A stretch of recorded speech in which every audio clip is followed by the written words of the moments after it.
Cobaan dari pandemi COVID-19 sepertinya belum juga usai karena kali ini giliran ekspor Indonesia yang terancam kena imbasnya, apalagi ada banyak negara yang saat ini menuduh Indonesia melakukan praktik perdagangan tidak sehat atau kecurangan. Salah satunya adalah praktik dumping alias menjual produk ekspor dengan harga yang lebih murah dari harga pasarannya di wilayah tujuan ekspor tersebut.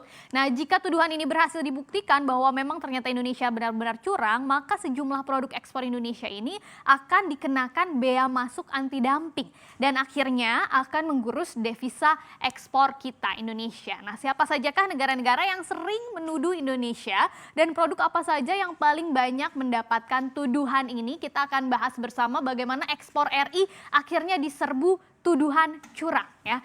Kementerian Perdagangan mencatat bahwa Indonesia harus menghadapi 16 tuduhan dari tindakan kecurangan dalam perdagangan selama pandemi COVID-19 ini terjadi. Dan tuduhan tersebut terdiri dari 10 tuduhan untuk praktik dumping atau tuduhan anti dumping dan 10 tuduhan tindak pengamanan atau safeguard. Maksud saya 6 tuduhan. Jadi totalnya adalah 16 tuduhan ya. Dan dari beberapa negara tersebut, India menjadi negara yang paling aktif memberikan atau melakukan investigasi dengan totalnya adalah 5 kasus, kemudian diikuti oleh Amerika Serikat sebanyak 3 kasus dan Ukraina sebanyak 2 kasus. Kemudian baru 6 kasus sisanya ini diberikan oleh Vietnam, kemudian Turki, Filipina, Uni Eropa, Australia hingga Mesir yang masing-masing menyumbang 1 kasus. Jadi negara-negara inilah yang sering menuduh Indonesia melakukan aksi atau tindakan dumping, yaitu menjual produk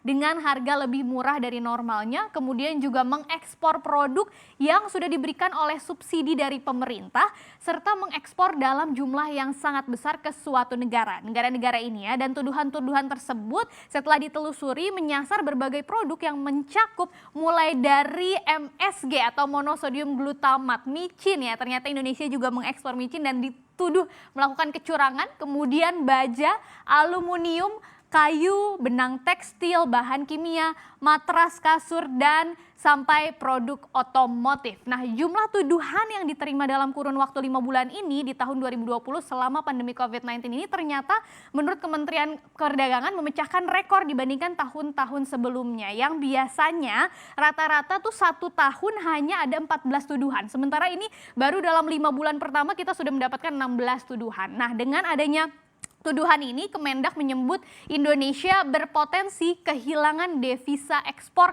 sebanyak 1,9 miliar dolar Amerika atau setara dengan 26,5 triliun rupiah ya. Jadi cukup besar kalau ekspor produk tersebut dikenai bea masuk anti dumping dan bea masuk tindak pengamanan. Kalau misalnya investigasi terkait dengan tindakan kecurangan ini benar ya, terbukti benar. Nah, kalau kita lihat secara global ternyata Indonesia juga masuk nih dalam 10 besar negara yang paling sering menjadi sasaran empuk pengenaan bea masuk anti dumping atau paling sering dituduh mempraktikkan kecurangan dalam perdagangan global. Nah, berdasarkan data WTO dari tahun 1995 sampai 30 Juni 2019 secara akumulasi, China ternyata menduduki peringkat pertama sebagai negara yang paling sering terbukti mempraktikkan kecurangan perdagangan melalui praktik dumping dengan totalnya ada 1008 kasus. Kemudian disusul oleh Korea dengan 283 kasus, kemudian Taipei sebanyak 210 kasus, Amerika Serikat juga ada sebanyak 189 kasus, Jepang di bawahnya lagi 164 kasus, Thailand bahkan 161 kasus, dan India 144 kasus. Nah, sementara Indonesia ini berada di posisi atau peringkat ke-8 ya dengan total kasusnya 140 kasus. Jumlah ini setara dengan 66% dari total tuduhan yang diberikan kepada Indonesia sebanyak 212 kasus. Artinya hanya 34% tuduhan yang berhasil kita patahkan bahwa kita nggak curang. Jadi 66%-nya terbukti dan terkena bea masuk anti dumping. Nah, kalau dilihat dari sisi positifnya, Kementerian Perdagangan menilai hal ini membuktikan bahwa Indonesia sudah dipandang setara dengan negara-negara industri lainnya yang ada di dunia, sehingga ada banyak tuduhan-tuduhan tindak kecurangan kepada kita. Dan Kemendak juga menyebut bahwa memang kelompok metal seperti logam, besi baja itu adalah produk yang paling sering dituduh aksi dumping karena produk ini memang memiliki peran yang sangat penting ya sebagai major of industry. Sehingga banyak negara yang kemudian protektif, jangan sampai ada yang melakukan tindak kecurangan. Nah, bagaimana dampaknya ke cadangan devisa kita, cadangan devisa Indonesia? Kebetulan Bank Indonesia kemarin juga baru saja merilis cadangan devisa Indonesia pada akhir Mei 2020 yang tercatat sebesar 130,5 miliar dolar Amerika Serikat. Ini meningkat 2,6 miliar dolar Amerika Serikat dibandingkan posisi bulan sebelumnya April 2020 yang ada di angka 127,9 miliar dolar Amerika Serikat. Nah, jumlah cadef ini setara dengan pembiayaan 8,3 bulan impor atau 8 bulan impor dan pembayaran utang luar negeri pemerintah. Nah, angka ini juga berada di atas standar kecukupan internasional yang sebesar 3 bulan impor.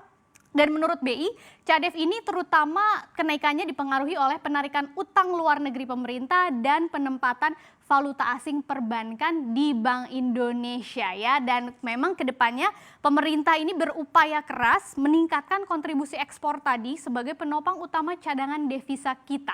Tapi kalau tuduhan-tuduhan yang tadi terkait dengan tindak kecurangan yang diberikan kepada Indonesia ternyata terbukti benar, maka upaya pemerintah ini bisa terhambat karena tadi membuat devisa ekspor kita tergerus cukup besar. Padahal di masa-masa seperti ini kita tentu sangat membutuhkan pemasukan dari devisa. Jadi kita tunggu seperti apakah kelanjutan dari tuduhan tindak kecurangan ini nantinya, apakah Indonesia berhasil untuk lepas dari tindak kecurangan ini dan terbebas dari bea masuk anti dumping. Kita nantikan selanjutnya.